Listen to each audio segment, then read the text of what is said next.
पावसाळा सुरू झाला की गरमागरम भजी खायला सर्वांनाच आवडतात. पण पावसाळ्यामध्ये अजून एक गोष्ट आहे म्हणजे रानभाजी. याच रानभाजीचे तुम्हाला खमंग कुरकुरीत भजी खायला मिळाले तर? रानभाजी म्हणजे औषधी, बहुगुणी आणि आरोग्याला फायद्याची. अशीच आज मी तुमच्यासाठी घेऊन आली फोडशीची भजी.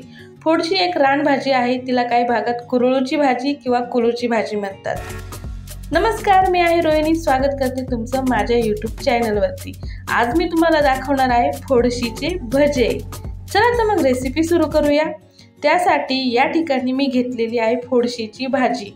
या भाजीचे फक्त आपल्याला हिरवे हिरवे पानं घ्यायचे आहे. एक एक पान मोकळं करून घ्यायचं आहे, कारण यामध्ये माती साचलेली असते, ती आपल्याला स्वच्छ करून घ्यायची आहे. या ठिकाणी मी एक एक पान काढून घेतलेला आहे. हा जो सफेद भाग आहे ना, हा घेत नाही. काही भागांमध्ये घेतात, पण आम्ही काही घेत नाही हा भाग. तो आपल्याला कट करून घ्यायचा आहे. फक्त हिरवे हिरवे पानं घ्यायचे आहे. तुम्ही भाजी कापायच्या अगोदर सुद्धा स्वच्छ धुवून घेऊ शकतात.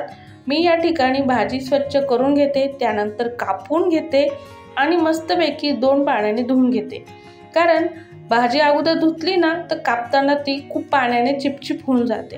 त्यामुळे मी अगोदर कापून बारीक करून घेतली आणि मग स्वच्छ पाण्याने धुवून घेतली. आता यातून आपण भाजी बाजूला काढून घेऊ, म्हणजे पाणी निथरून घेऊया. एका मिक्सरच्या भांड्यामध्ये चवीनुसार 3-4 हिरव्या मिरच्या, आलं, जिरे ही बारीक करून घ्यायचे आहे. तुम्ही लसूण पण वापरू शकतात. एका भांड्यामध्ये बारीक चिरलेली आपली भाजी घ्यायची आहे. 2 मोठे बारीक चिरलेले कांदे घ्यायचे आहे. त्यानंतर हिरव्या मिरचीची पेस्ट घ्यायची आहे. थोडासा खाण्याचा सोडा घ्यायचा, चवीनुसार मीठ घ्यायचं आहे आणि हे मिश्रण सर्वात अगोदर हाताने एकजीव करून घ्यायचं आहे, म्हणजे कांदा जरा सुटसुटीत होतो. त्यानंतर यामध्ये जितकं बसेल ना तितकं बेसन पीठ घ्यायचं आहे.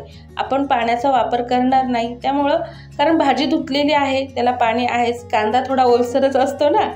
आणि सांगायचं असं आहे की हे जे मिश्रण आहे भज्यांचं, हे जास्त पातळ करायचं नाही, कारण याच्यामध्ये भाजीची पात आहे ना, तर ती भजे तयार करताना तेलामध्ये मोकळी होऊ शकते. त्यामुळे हे पीठ जरा घट्टच करायचं आहे.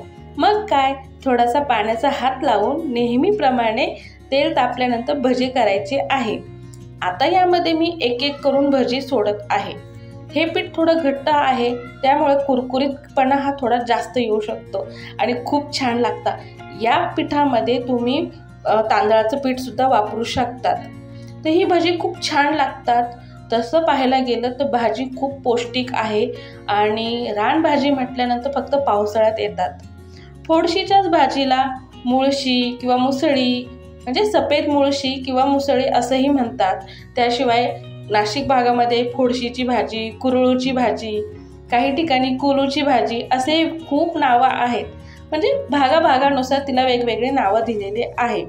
आता मी या पद्धतीने सर्व भजे करून घेते आणि खूप छान लागतं मित्रांनो हे भजे. याची भाजी छान लागते, पराठे छान लागतात आणि सर्वात म्हणजे ही रोगप्रतिकार शक्ती वाढवणारी भाजी आहे. पावसाळ्यात भेटते, नक्की आणा आणि करून खा.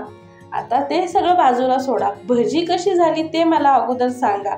आणि तुम्हाला ही रेसिपी आवडली असेल ना तर कमेंट करायला विसरू नका. आणि हो, व्हिडिओ आवडल्यास लाईक करा, शेअर करा, माझा चॅनल सबस्क्राईब करा. पुन्हा भेटूया अशाच एका नव्या रेसिपीसोबत. थांबा, रेसिपी कशी झाली हे अगोदर कमेंटमध्ये सांगाच. पण मी उद्या घेऊन येत आहे तुमच्यासाठी पुन्हा एकदा नवीन रानभाजीची रेसिपी.